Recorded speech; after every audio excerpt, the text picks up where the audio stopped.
everybody. Welcome to the Hallmarks podcast. And we're really excited today. We have a actress coming back for a third time on the podcast, but this is her first solo interview. So it's sort of unusual.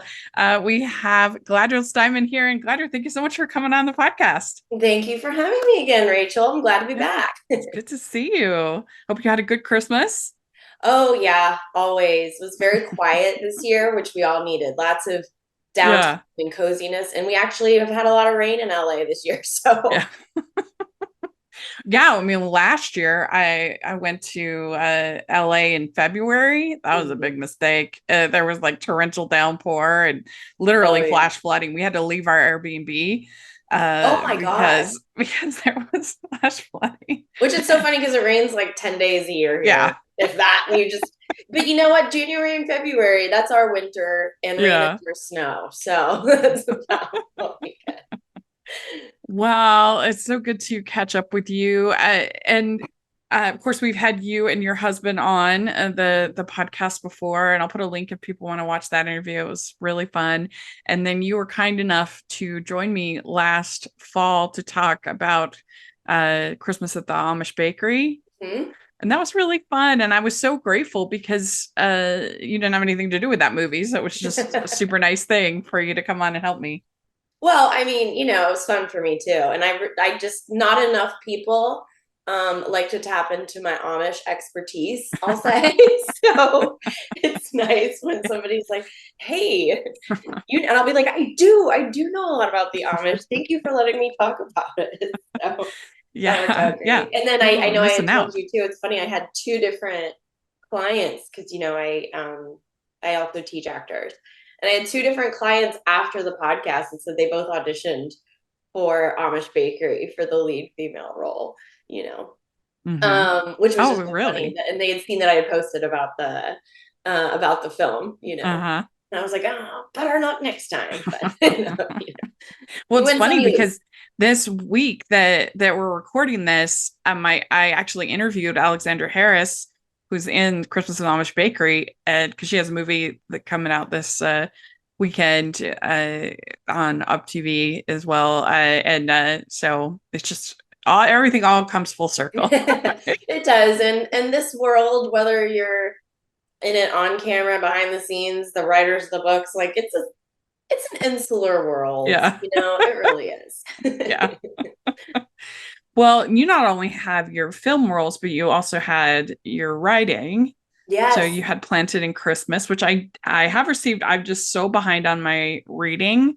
I haven't read it yet, but that must have been very exciting to get Yeah. that book published, It was released. a long time coming on that one because we had kind of shelved it for a while just based on our timeline and the publisher's timeline. So it was nice to finally get that out there. And Hmm. how much I love Christmas. I Yeah, really wanted to have a Christmas book out there.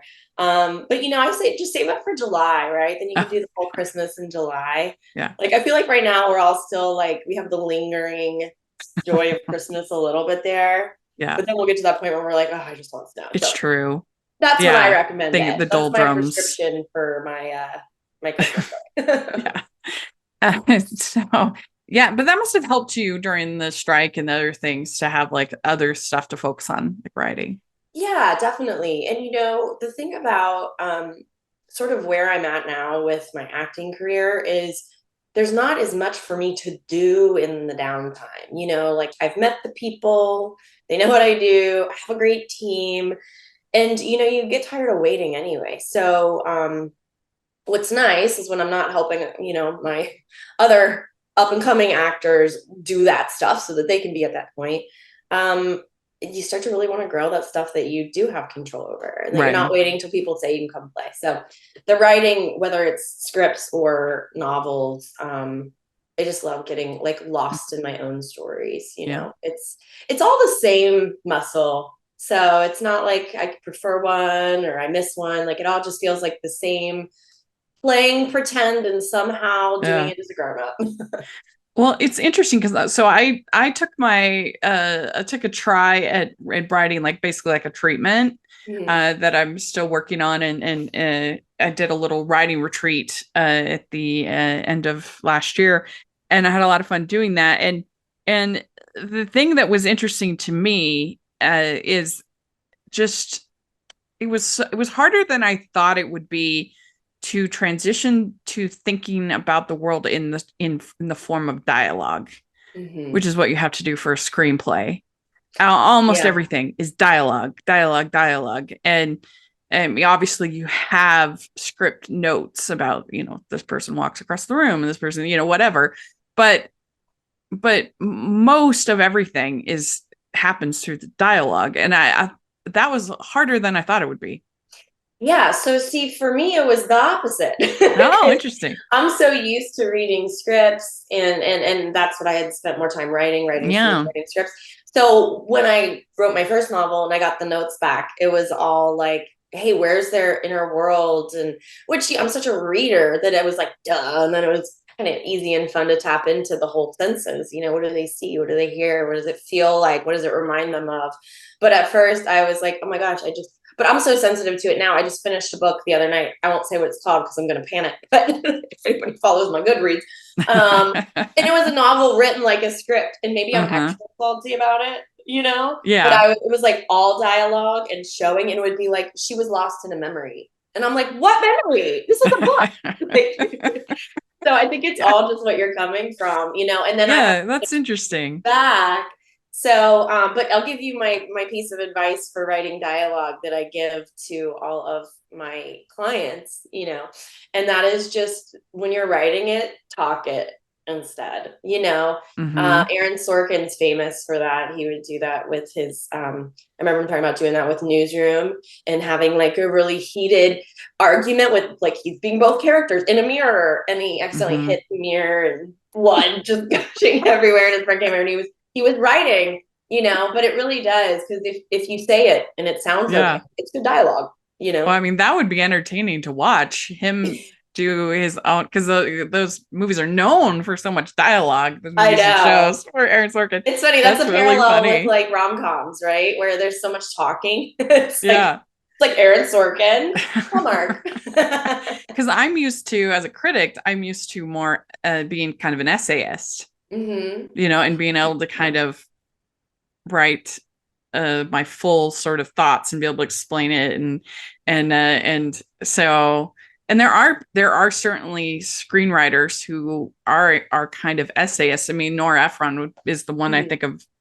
Like, she was famous, and her books of essays are absolutely wonderful and hilarious, and she would work those into her scripts, like famously say in You've Got Mail, the whole diatribe about Starbucks, that Yeah. and things like that it's a commanding form of self, it's Well, and I think whether impact. it's her, whether it's you, whatever, the nice thing about film is it's a collaboration. So it's like Hmm.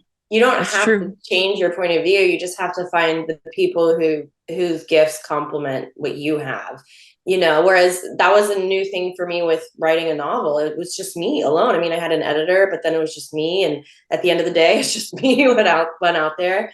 And you get really cozy because I think it's easier to feel confident in film because you have at least 25, 30 other people who are all really good at what they do, all doing their part, and you're just responsible for Yeah, your part. that's true. Um, so I think that matters. And that's why whether it's Nora Ephron or Aaron Sorkin, whoever, it's like they all have people around them that add to what they do because you also don't want to lose your voice, right? Like you as your Hmm. essayist, you want to make sure that you bring your voice into your writing. So it's good, I think, that you could have somebody that's like, yeah, but like, what are they doing while having this Hmm. conversation? Well, the Um, the other thing that was that's really the easy part. interesting about trying to do this little treatment that I wrote is that scenes that were a lot faster than I thought they would be. Like, in my head, I'm thinking this scene's going to take a couple pages. This is going to be, kind of a thing. And I'm like, oh, I wrapped that up pretty quickly. But you know Like, what? That's better. There's nothing worse as an actor than getting a 4-page scene of conversation that you know is gonna just like it's gonna be in one location, it's gonna be static, and somehow you gotta make it sound interesting enough that they yeah, want to hear the whole thing. When we could have gotten in and out, I yeah, feel like audiences would so much rather like keep it moving, make them go outside now. Now they're in the car, yeah. like if it doesn't have to be there, get rid of it, Yeah. So I It's think that's interesting. great. Well, it's a work in progress. I'll keep y'all posted. Yeah, please do. And it's a Yeah. work in progress no matter what stage you're at. Yeah. That's true. Welcome to art. Ho, ho, ho. We'd like to take a second and thank our sponsor for this episode of the podcast. It's the Hallmarkies Patreon. Do you love Hallmarkies podcast, especially at Christmas? Do you enjoy the holiday previews, recaps, interviews, and bonus episodes? If the answer is yes, please consider supporting the Hallmarkies Patreon. We need your help to do what we do both during the Christmas season and all year round. But not only do you help a podcast led by strong, independent women by becoming a Patreon, you get to become a part of the Hallmarkies family. Starting at only $2 a month as a patron, you will have access to our Facebook Patreon group where we talk about the movies, shows, and more all year. We also have many monthly patron watch-alongs with guests like Lacey Chabert, Natalie Hall, Paul Campbell, Mary Lou Henner, and more, giving their behind-the-scenes details of their films. As a patron, you also have the chance to provide input into the podcast and even join us at different tiers. So this Christmas season, spread some cheer to the Hallmarkies Patreon and become a member today. You won't regret it. Go to patreon.com/hallmarkies to learn more. That's patreon.com/Hallmarkies. Would you say when you write a novel, at least, would you say you're a pantser or a plotter? Oh, I am definitely a plotter. I admire pantsers. The only time I've been a pantser is when like there's a really big debt. Like somebody is like, I have a meeting on Monday. If you have an idea about that you could, I could take in. And I'm like, I will. And I do. But that's when, Kevin, my husband, that's when I'm like, okay, I'll see you in 2 days. Tell the kids I love them. And it's just not sustainable. Yeah. But I think because I'm very right brained and it's hard for me to like focus on like one little thing. Yeah. So it's like I'll follow 10 tangents and 2 years later, maybe I have nothing to show for it. So it's like, I definitely live in la la land while I'm outlining. And I wouldn't even say I necessarily outline. So what I did with the script I'm working on now, because I've been working on it for a long time, so I had too many ideas, is I got all those points. I sort of had a rough like save the cat. Like I was like, okay, I got to figure out what my midpoint is here. But otherwise, I sort of just forced myself to get them all index card succinct as far as what was happening in each scene. And then I just kind of like laid them all out. And then from that, typed out an outline that now I'm going back and fleshing. So it's still there, but it's like it's kind of keeping me on track, Yeah. I've had more than one doctor say, I would say that maybe you're ADD, except that you managed to write novels. And I'm like, I don't know. So I guess I check off a lot of those boxes, but somehow rein it in. Not sure. I feel like the Venn diagram of people with ADHD and a novelist would be pretty close. Like, I don't feel like that would be, I feel like I don't think that they're diametrically opposed. No, and that's the thing. They were That's like, funny that can you you said focus that. on what you have to focus if it's not what you want to focus on? I'm like, yeah. Yeah. They're like, okay, well then, and I'm like, oh, it's all just, we won't get into it, but it's all just a collection of symptoms anyway, whatever. Yeah. Point is, nobody thinks I need to be medicated for it, but my brain is like very energetic and creative, which is why it's good I married someone who is more, while creative, is very practical, because my idea will have flourish and wow and all that, and he'll be like, or you just open the door and walk through, and I'm like, oh yeah, that makes it way more, especially because we're remodeling right now. So like it's good for my ideas and for our budget and time. It's great that Kevin can be like, but then how would you open that door? And I'm like, great point. You go ahead and take the lead here. Yeah, that is true. I probably, it was interesting. So I read a bunch of scripts before writing, and I was surprised at how much guidance is given to the director by at least in these Hallmark movies that was mostly what I was reading.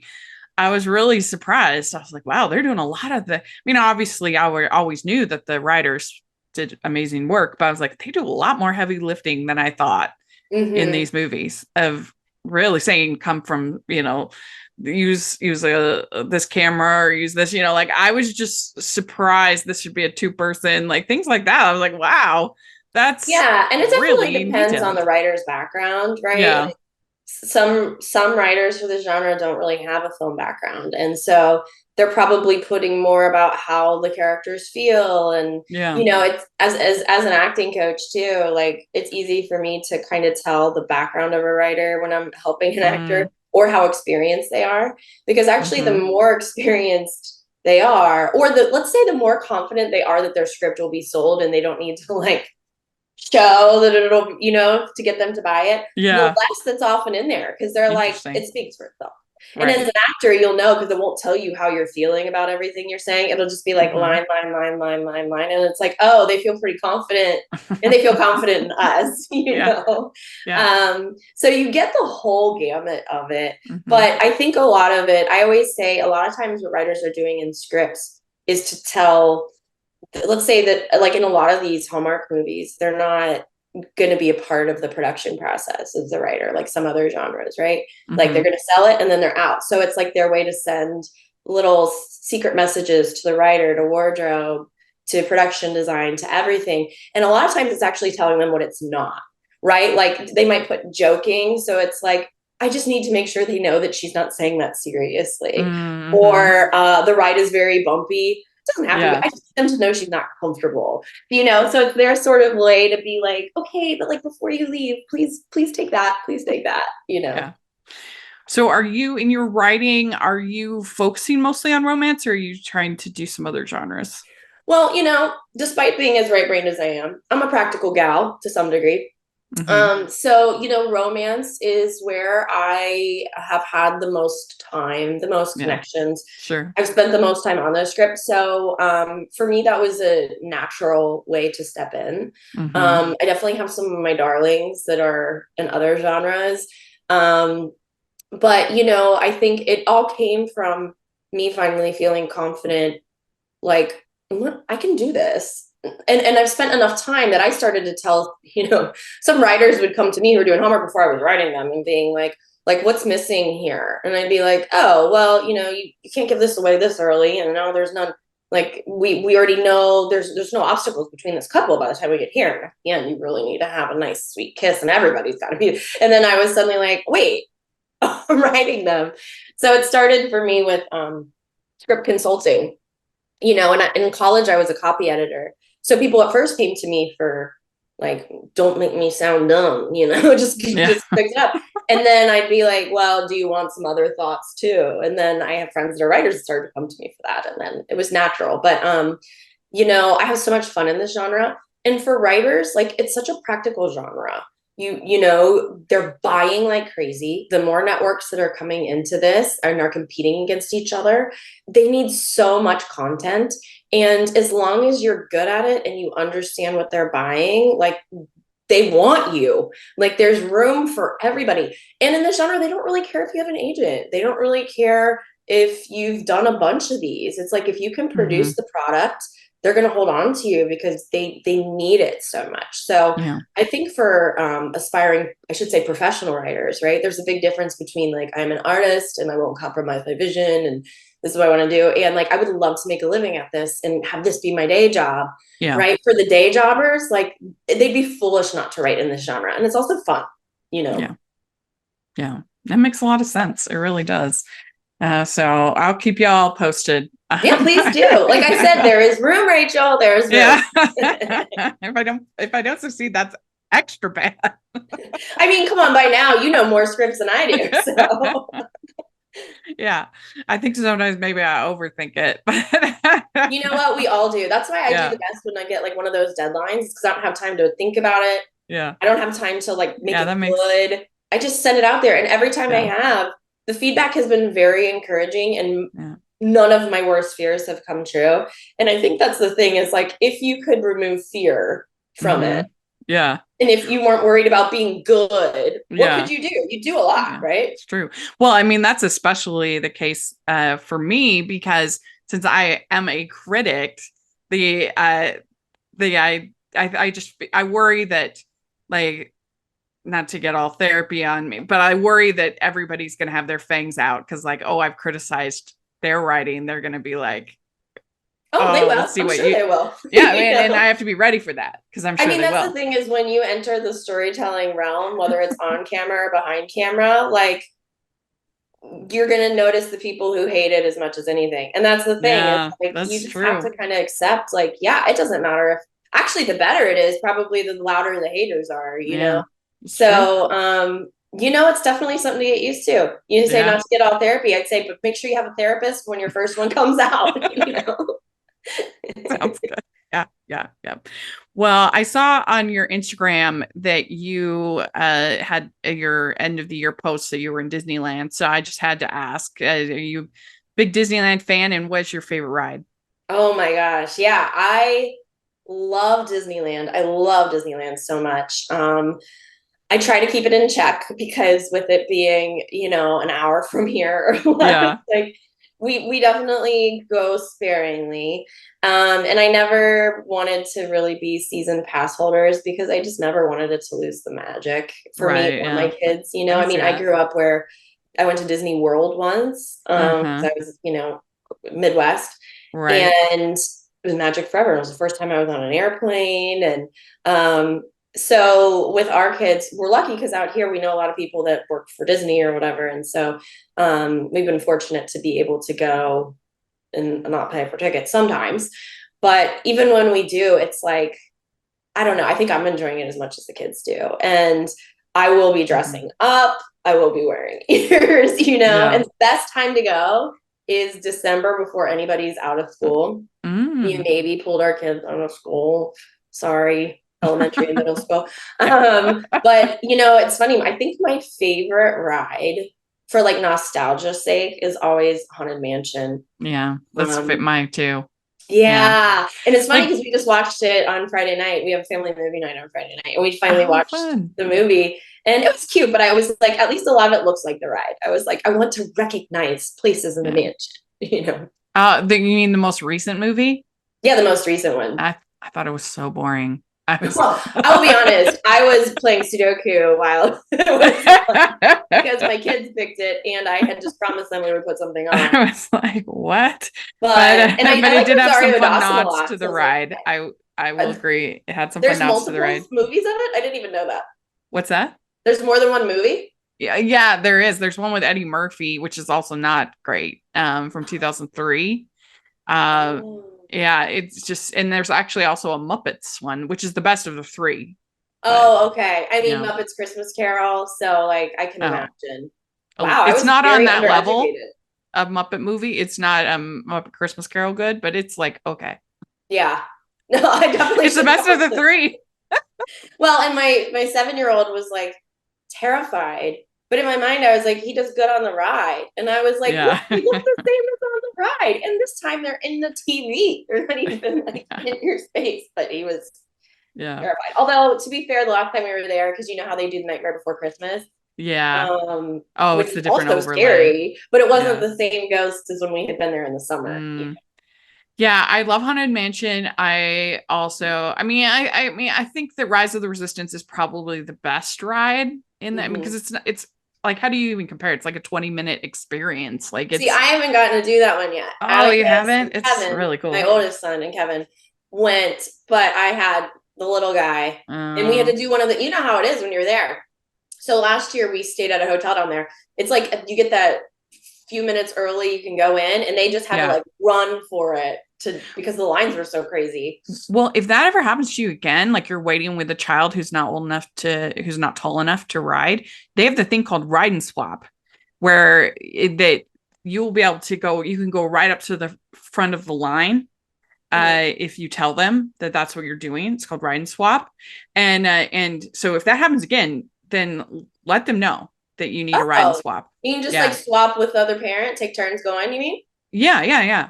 Oh, So then the dang. other, yeah, it's a Well, and thing. this was the first year that Sawyer, our younger one, was tall enough to ride everything. So if we were that early again, we'd probably just take him. But Yeah.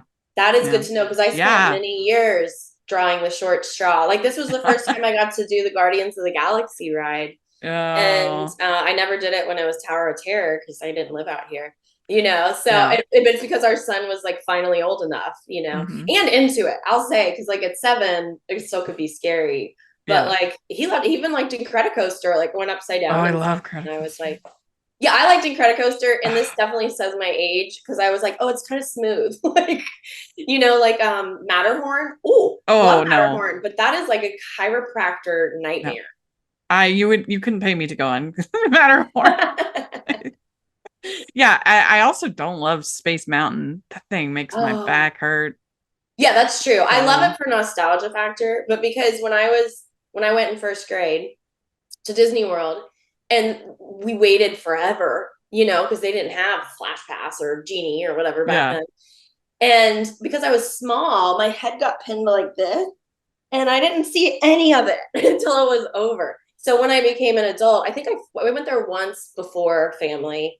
They had it for 1 year where if you went on your birthday, it was free. And it just so happened I went with my roommate at the time, and that was great. And then they got rid of it. But going on it then, I was like, I actually get to see it, you know. But yeah, you're right. Now I'm like, oh, and I also get a A little little motion queasy. sick after a Yeah. while. Yeah.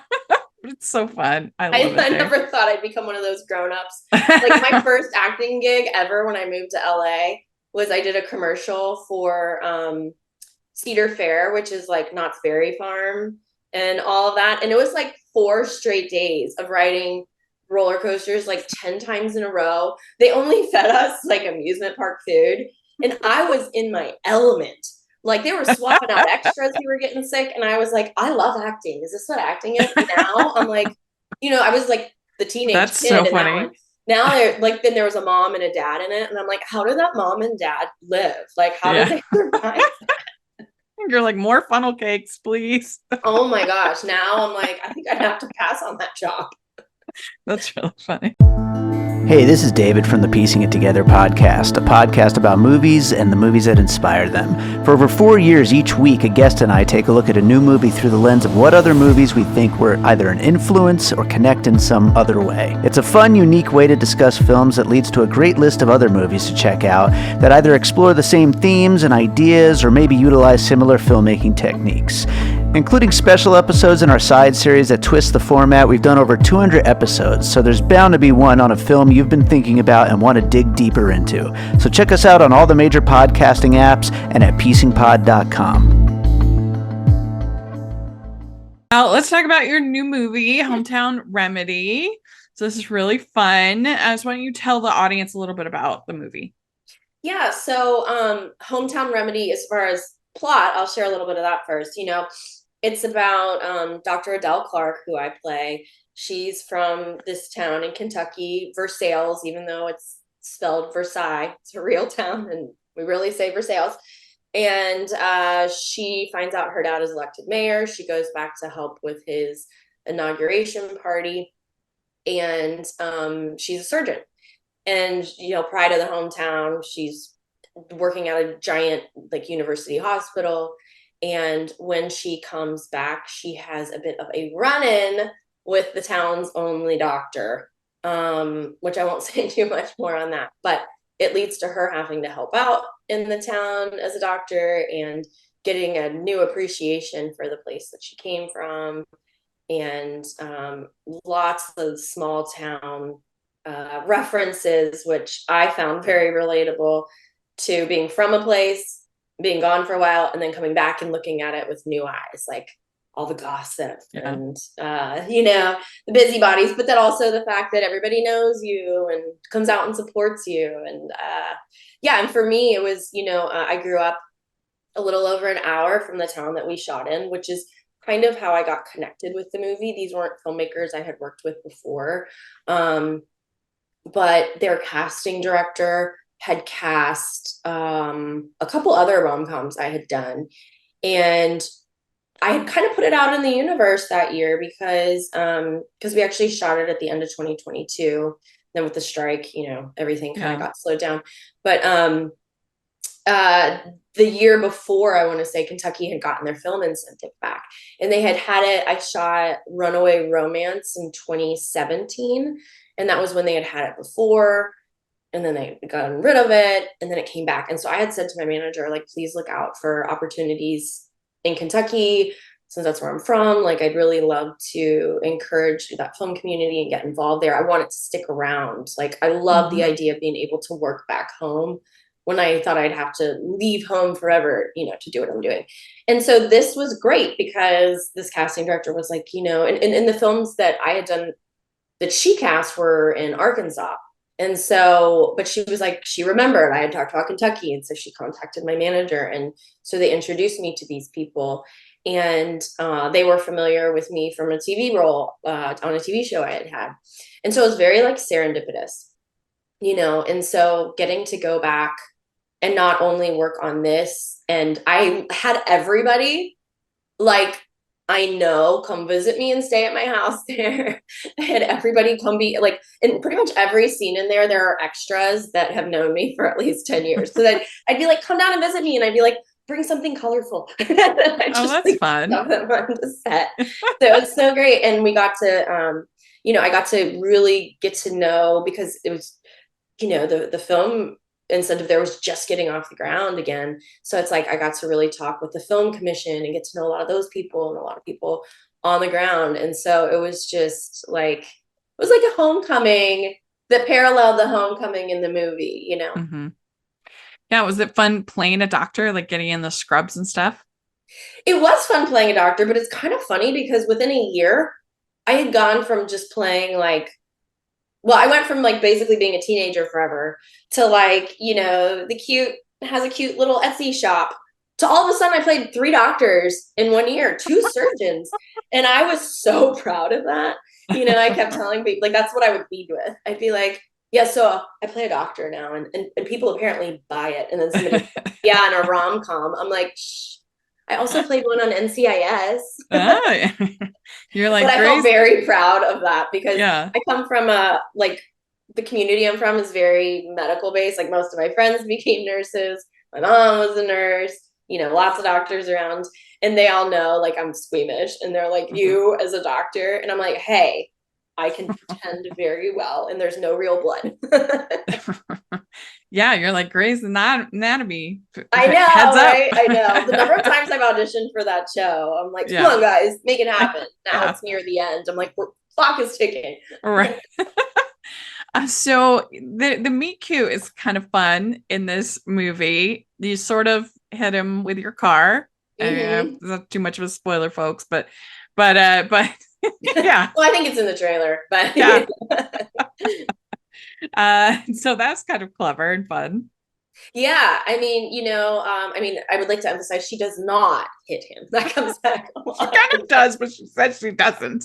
Well, and it's funny because, I was a producer on this too. And so I had seen an earlier cut and I hadn't seen it again. Like I gave some notes but they had to get down, like a lot of times they do, and that they had to cut out, I don't even know, like another 12 or 15 minutes, which that's significant, And so it read very differently in the earlier cut where you could tell that he came up and like saw the car and then like trips and falls over it. But then in the final cut, it really hit him. And I was like tapping into that character where I was like, wait a second.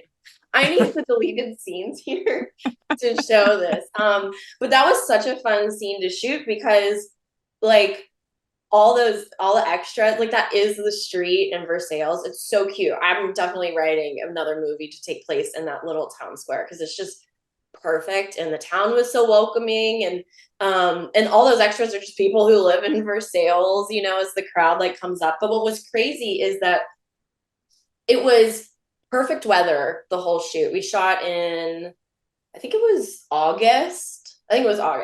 Perfect weather. We had all these indoor shoots. And then of course that day, all of a sudden it starts to rain. And we've got the ambulance and we've got all the extras and we've got whatever. And you have to get close-ups, you have to get wide shots, you have to get all this. And the concrete can't be like wet and then dry. And so I remember there was one point where it got bad enough that we all had to like run inside and wait for a while. And we were all like, oh no, we're like not going to get this. But this was one of those films where, they were first-time filmmakers in this genre, like all as a team, although they'd all had plenty of experience on it. So just, but as a unit, it was a newer one. And lower budget, because that's how you start with these. And then as it sells, next one's bigger budget, next one's bigger budget. Basically, people I love to get to know at that stage, because it's Yeah. on their journey and then go with them. You know what I mean? And they were so they were such good people, so kind, which is so incredibly important on these quick shoots. Because the morale just matters so much. Like everybody was genuinely concerned with being respectful to the places that we shot, that everybody was feeling heard, and all these things that, one, make everybody want to work with them again. But two, I really think that's why like the fates shined upon them for the most part, because there wasn't a lot of room for things to go wrong in our timeline and all of that. And so many things where like a location would fall through and another one would just magically appear that was even better than the first, like in the movie, the surgical center, that just all of a sudden showed up. They were like, oh, that building's under construction. And it was like, well, how about that? And they all really were. And, normally in a film, you're like cheating locations, place to place. But like that coffee shop is actually attached to that cute little store, is actually next door to, it's not a surgical center anymore. I drove by, I forget what it is. Did a little tour of the state of Kentucky in October, and I think it's like a bar or a steakhouse or something now. But they really were all where they actually were in a movie, which never happens. Well, that's the thing about these movie makers, is they become just problem solvers. It's like we gotta make it work. Yeah. Gotta figure it out. And and that's the thing, is like you can actually tell a lot more about filmmakers' abilities on something that is a quicker shoot with a lower budget than on a big budget where there's plenty of room for that. Because I say that all the time. If it's like, I'm like, okay, somebody go ahead and give them $10 million. Like if they can stretch that under $1 million, like what could they do with all of that?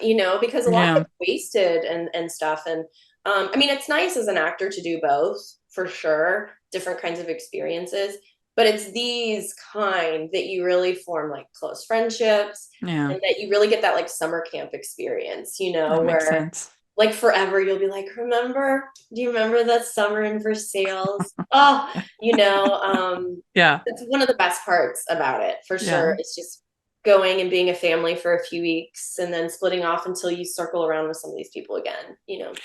Well, and it must have been nice on this one because you had one of the actors in the movie being your director. Yeah. With Brittany. That must have been nice. Yeah. Brittany, it was very interesting because Brittany and I are, I'm not going to guess how old anybody is, but I feel like we're somewhat around the same age.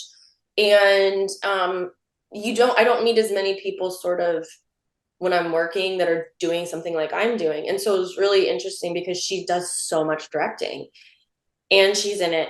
And so I really, like, from the beginning was like, Brittany, I'm just like so impressed by you, because I don't feel like I don't feel confident enough of my knowledge of all the areas to be directing. And she's like, you could totally direct. Like, the first one's scary, you just do it, and then vice versa. Cause she was like, and she does write also, but she wanted to talk about like, getting these things out there and all that. And same thing. So it was definitely, I feel like, a mutual admiration society, and really being able to find motivation, being like, there's another woman doing what I'm doing, and like is not afraid to try to step into some of these more like male dominated things, and I also really respected that she was the kind of director, or is the kind of director, who surrounded herself with people who may be very young but are really good and talented and hardworking at what they do. And even in that, she would have the confidence to let them do their thing, and you don't get that as much on sets like this, because everybody's a little bit more worried. Time's going so fast. There's a lot of people trying to micromanage in ways that causes everybody stress. But she put together, like, the crew she put together Well, and the producers, of course, as well. But a lot of the people she brought on with her was just, I think I was so impressed by her ability to just uh, curate this crew. And again, so young. I mean, we had to let Mikey, our first AD, we had to let him leave early to get back to college. Like, and I was like, he was seriously like one of the best first ADs I'd ever worked with on anything. So it was really neat to just be. It's a very That's cool. exciting kind of project to be on. Yeah. So there's quite a few scenes between you and your co-star Aaron. They have banter between with the two of you. And so I'm just curious, what's that like, learning all of that dialogue and just filming those scenes? Yeah, I mean, so I don't know if you noticed, you might not have, but this is the first movie I've ever done where I was in every single scene. The only thing I wasn't even there to be shooting was when the other side of phone calls that I was having. And it was so funny because I would joke with David, our writer, producer, because he'd be like, I'm so sorry. Because nobody realized it until I was like, did you know you put me in every single scene? And he's like, I'm so sorry. I promise next one, we won't do that, But for me, it was actually really cool because I felt like crew. Normally, you think of the actors like being such a big part of it, and we are, but like the crew's there 24, well, not 24 hours, but 100% of the time. Yeah. So there are inside jokes you miss, and you know what I mean? And so I actually liked kind of being part of the crew. But Aaron was great. He had worked with Brittany, the director, before, so they had a great rapport. And we had sort of when I got to Versailles, they had like a welcome sort of reception. Because that's the hard thing, is that you have to you're not filming in order, right? So you have to be able to forge these connections really fast for that to reflect on screen. Luckily, I remember, I think I want to say, and I could be wrong, but I think the first stuff that I shot with Aaron was the Callie's restaurant stuff. Okay. Like the first dinner date, which was kind of good because we kind of knew each other, but it was still early on. We didn't have to fake the very last scene or anything like that. But it was helpful that it was a small crew, and everybody was kind of staying close to each other. So everybody was having dinner together and going out after and stuff like that. And we would run lines all the time. But I will say, like, on movies like this, it's hard usually I'll come prepped for like week 1, or at least most of week 1. And then week 2 is kind of the challenging week because you're working these 12-hour days, and then you're tired and you want to eat food, and you got to get up, but then you're like, I got to get my dialogue for the next day. But by week 3, your brain is just like instant memorization. You have like photographic memory, where you could just look at it once before and you're like, I got it. It's, so I think it really is a muscle, but it definitely helps when you have, like, everybody was super generous and being like, I want to run lines. You guys want to play with this? You want to talk about this? And Brittany and Steven, our DP, the cinematographer, they were such a great team, but it was one of the first times, especially on something that is like a rom-com, where they had such a specific vision. Every scene they had pretty much storyboarded, or I don't know if they actually physically storyboarded it, but we'd get there and they'd be like, okay, so camera's gonna start here, you'll come here, you go, and sometimes it was like a whole choreography, but watching it back, then I was like, oh my gosh, I'm so glad they had that vision, because I don't think that way, not as a writer, not as a producer, and not as an actor. Like, my brain doesn't do that. So it was really nice, because I think, again, I can't wait to see all these filmmakers get a studio film, because for the budget they had, the production value is so much better than a lot of films I've done with budgets 3 times that, it's just remarkable. Like, just truly skilled and talented folks that I think are going to be around forever. Just a younger group that's kind of just now getting attention, and I think rightly so. Yeah. Yeah, it's really exciting.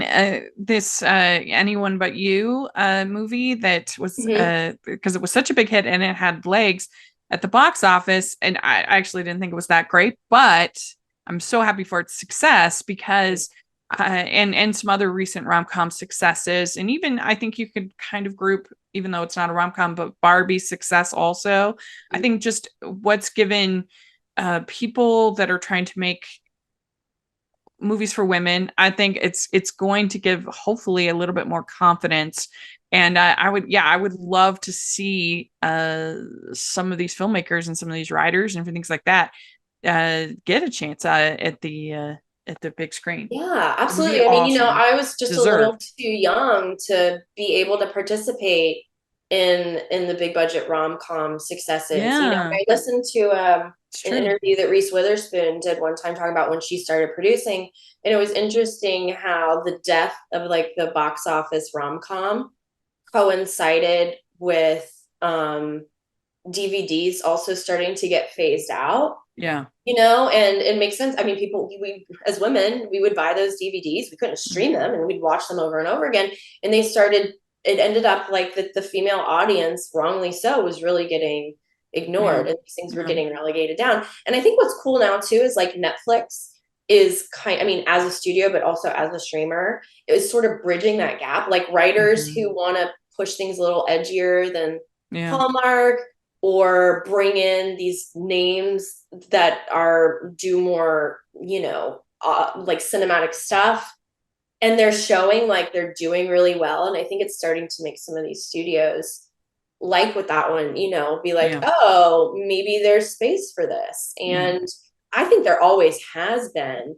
But, I mean, the film industry is just a big game of chicken, and everybody's just afraid of attaching themselves to the next thing that isn't going to go well. And it's interesting because it really is more fear-based, but you get those producers in there like Reese Witherspoon and Margot Robbie and all of these that just know their stuff and know who's watching.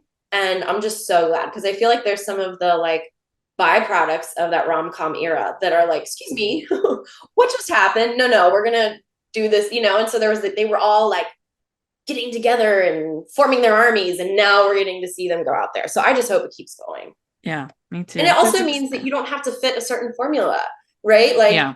sure, if you need to know who your buyer is, but if you're like, I have this idea and I just don't think it's going to be something Hallmark's audience is interested in, it doesn't mean you Yeah. have to shelve it or change it. It means maybe you just take it someplace else, It's true. True. Well, while I was watching the movie, I messaged you on Instagram. I was like, so many near kisses. I'm dying. There are a lot of flirty moments in the movie, and that must have been fun. Yeah, it was funny. It was really funny. Because yeah, more than average for sure. Yeah, And it they really wasn't were. until we started shooting that I think I realized how many there were. Especially, I think there might have been one day where we had like two in the same day. And I was Yeah. like, but there was one, I wish we still did the DVDs, right? Because then we'd have Yeah. that.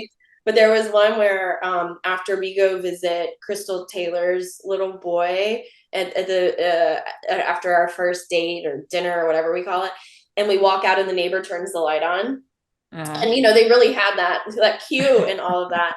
And there was one where I can't remember if they So just there are didn't even turn the more. light on, Yeah. or if Aaron didn't see it, but they Uh-huh. caught, like, they were on my close up, Yeah. and my face, he's just still going, and my face is like because he was like, afterwards they played back and he was like, wow, thank Yeah. you. And I was like, no, it wasn't personal.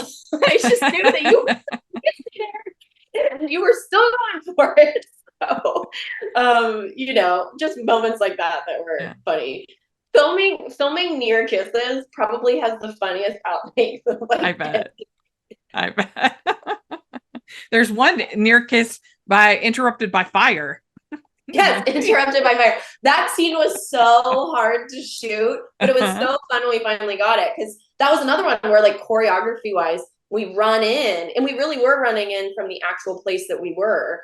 So it's again, it doesn't always happen. It's fun when it is. It helps you keep it straight in your brain.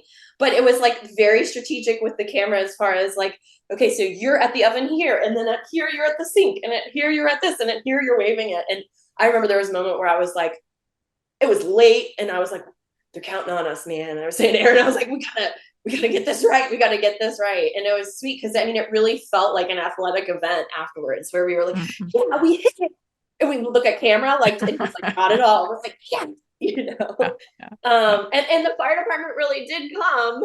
For like, real? They were invited, but that was the fun thing about it. Like at that moment, the fire truck, we were timing it so that they really were just chilling, and funny. they were like, we'll have to go if there's a call, and we're like, yeah, of course. But they really did. So we're out there all ashamed and stuff. It was very easy, no faking required, because we were like, look, there's the real firefighters.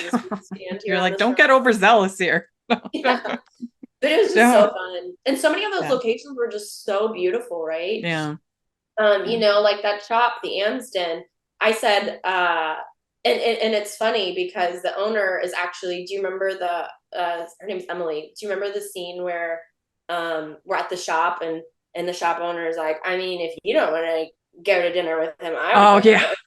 That's her. So she owns that place. So she really? So I talked to her. I was like, you need to have a Christmas movie at your shop, and she was like, I'm down. Have it all the decorations, because it's all just like connected there. And like none of that is Christmas in Versailles. Oh my gosh.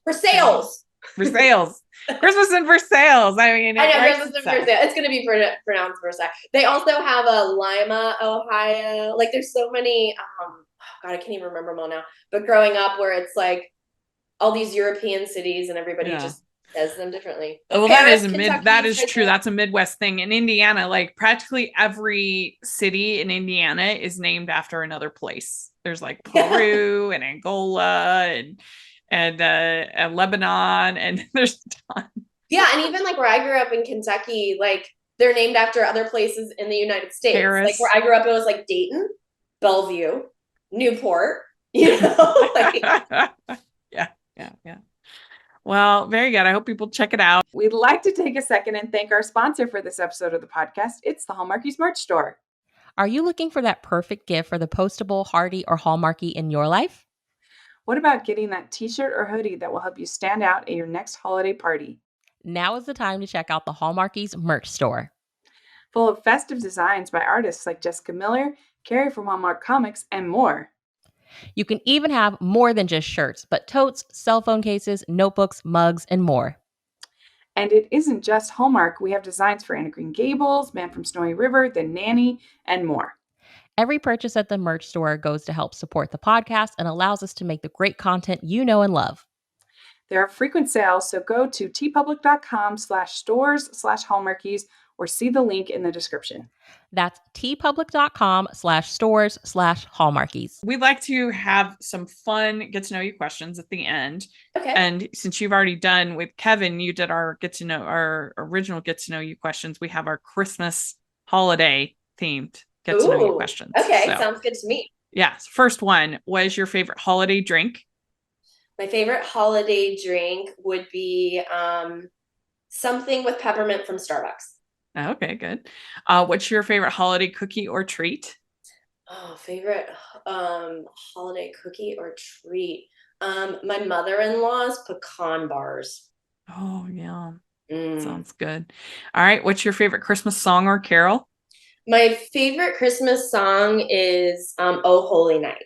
I love Oh Holy Night. It just gets me. But my son has been playing, it's Christmas year round here, right? Yeah. My son, he's a pianist, and he's been playing my husband's favorite Christmas song, which is Carol of the Bells, a lot in the house. Now Carol of the Bells is really growing on me. Oh Holy Night, it's very difficult. But when people nail it, it's great. Yeah, it won't be me nailing it. No. You got to be able to hit that high note. I have And like a a lot of whole people queue where I'm like, hey, can you learn all the Elton John, Billy Joel songs and also all these Christmas songs? He's 13 now. I'm like, but you have till you're 18. I need when that. when I'm watching these Christmas movies and somebody starts to sing "Oh Holy Night," I'm usually like, "Oh no," Oh because yeah. you gotta have the pipes. Yeah, it You gotta is be really tricky. good. It's one that like because of it's like it's almost cinematic with Yeah, like no, it how is. how dramatic the music is. I always Yeah. feel it. I'm like, yeah, maybe I'm not a super religious person, but Yeah. I could be when I hear that song. Yeah. I like that. That's good. All right. What is your favorite Christmas classic Christmas movie? Favorite classic Christmas movie, it's kind of a cliche, but It's a Wonderful Life. I Yeah, watch that every very Christmas good. day. Every year, my kids now will be like, "Can we watch the colorized one? Can we watch this one?" Because they know I'm gonna make them watch it. Don't And watch the colorized one. Tell them no. I know. We're not I doing put it that. on this year because like, can we do colorized? And then he wandered off to do something, and I switched it back. I was like, "This is weird. This is not Yeah. Yes. Okay. Which do you like better, Scrooge or the Grinch? Scrooge." I'm old Okay. school. I grew up in Cincinnati at the Playhouse in the Park.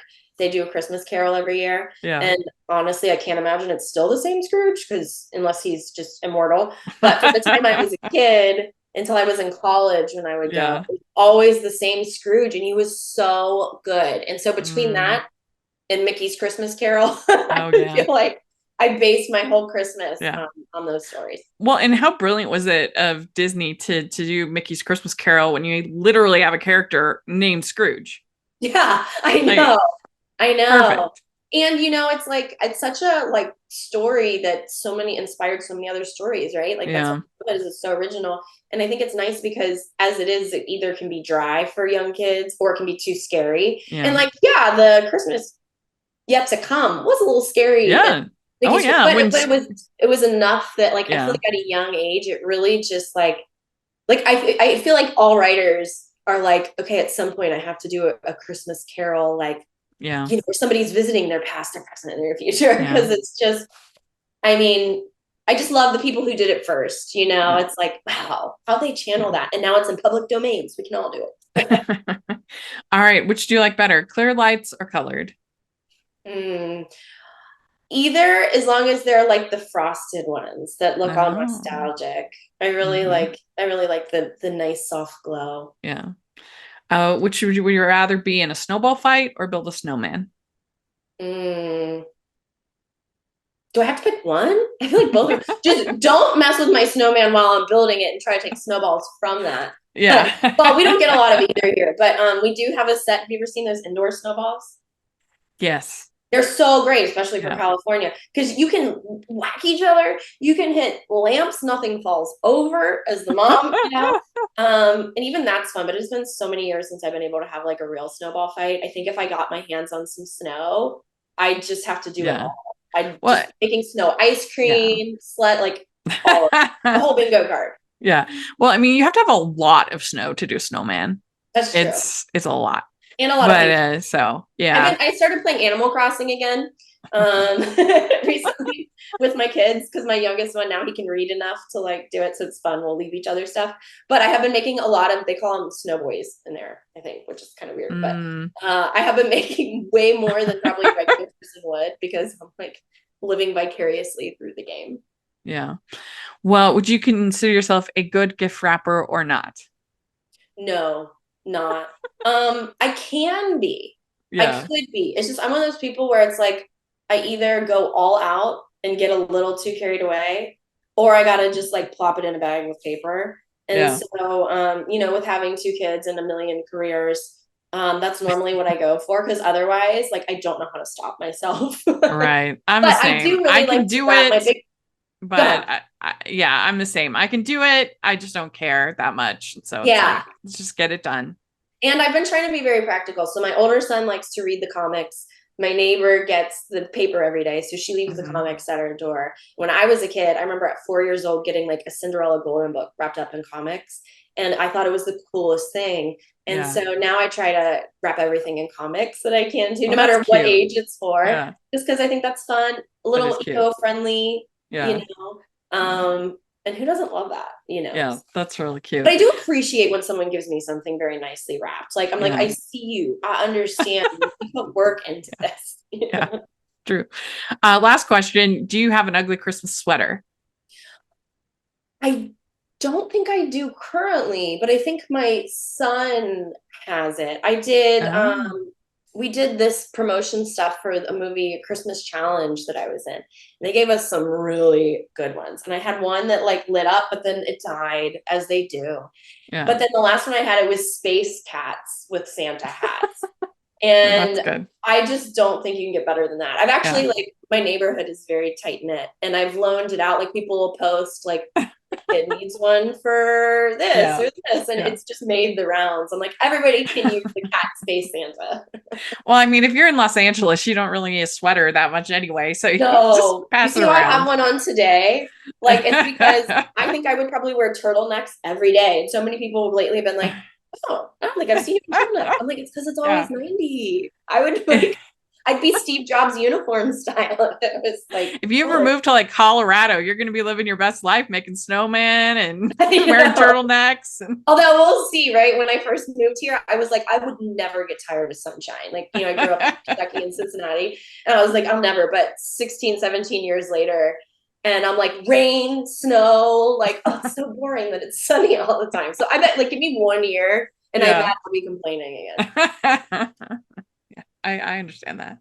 Well, again. very good. You did it. You answered all the questions. So thank you so much for coming back. This was so much fun Thank you to for get to having catch me. up. And Yes. if people want to get your book, if people want to see the movie, how do they do all that?